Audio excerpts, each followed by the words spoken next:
Yeah. Yeah, man, I do it for the fam. Tryna put food on my table, going ham. PYT says she knows who I am.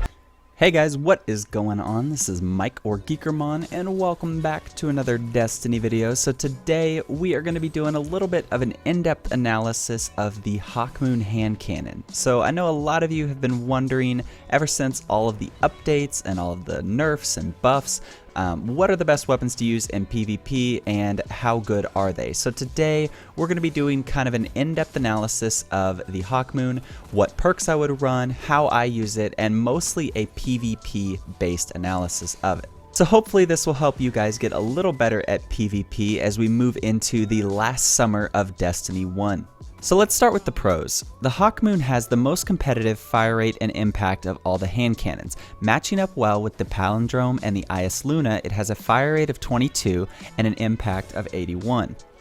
Another pro to this gun is the fact that the magazine size is 13. This gives you a big advantage if you're playing in sixes or you're trying to take down multiple opponents at once. You don't have to worry as much about reloading.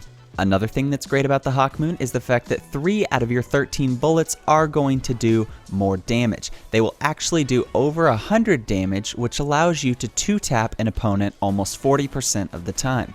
Now, this may seem like it's not that great of a perk, but if you think about the amount of gunfights that you get in, especially in the current meta where you're using your primary a little bit more, 40% of the time, if you can land those headshots and 2-tap your opponent, you're going to come out on top even over top tier hand cannons like the Last Word.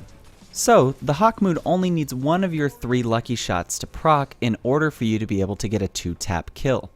A great perk and definitely one of the best PvP exotic perks in the game today.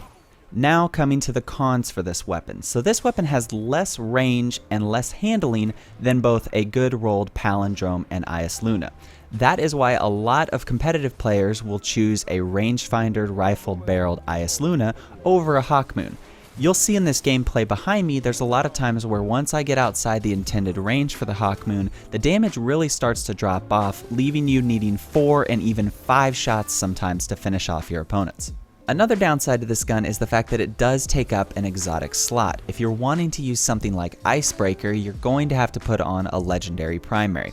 So this may seem like a big deal, but it's really personal preference. A lot of the more competitive players will use legendary special weapons anyways to try and get the best rolls, so that leaves an exotic slot open, and now that Truth has been nerfed, you really don't have to worry too much about other PvP exotics taking its place.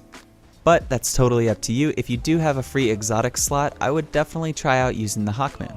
Overall, I would rate this as the second best exotic primary behind the Last Word. It really is a versatile weapon, and when you're within the intended range, this thing can do some damage. Next, we're going to take a look at the perks that I think you should run. Again, this is personal preference. This is what I have found to be the best in PvP, but make sure you try out the different sights and the different perks to see what works best for you. When it comes to sights, I prefer to use accurized ballistics. Aggressive ballistics will give you more damage, but I found that when I'm shooting within the intended range, I don't really notice the damage increase, and I'm still able to 2-tap my opponents. For the second and fourth column, you don't really get a choice, but these are spectacular PvP perks that will allow you to do a ton of damage to your opponents, especially if you're able to land headshots. Now, like I mentioned earlier, the range and stability on this gun are subpar for hand cannons. That being said, I would recommend you run Hammer Forged as your perk. It will give you a small boost to range, which is much needed for that mid-range fire where you can't use your melee and it's too far away to pull out your sniper rifle. This is a nice perk to have because it makes the Hawkmoon a little more deadly in the mid-range. Hammer Forge is a nice perk to have because any range you can get on a hand cannon is going to increase your aim assist and your damage at mid-range when the enemies are too far away to melee but not quite close enough for you to bust out your sniper rifle. Another thing, after the latest weapons patch, you'll find that the initial shot for this hand cannon is very accurate. After that, the second and third shots, you will probably get a few ghost bullets here and there, but it's nothing like it used to be pre-patch. You may never see the Year 1 variant of Hawkmoon again, but I'm glad that they've decided to buff this guy up. It was much needed, and this exotic actually does feel exotic. If I had to give the Hawkmoon a rating for PvP, I would give it a 4.5 out of 5. What it lacks in range and stability, it definitely makes up for with its exotic perks. Let me know down in the comments section if this was helpful to you and what exotic weapon I should do next. thank you guys for watching. If you did enjoy the video, make sure and smash that like button. It means so much to me and it really helps this channel grow. And if you want to see more Destiny content like this, make sure you subscribe to join the Geek Squad. Thank you guys for watching, and as always, I will see you in the next Destiny video. Peace.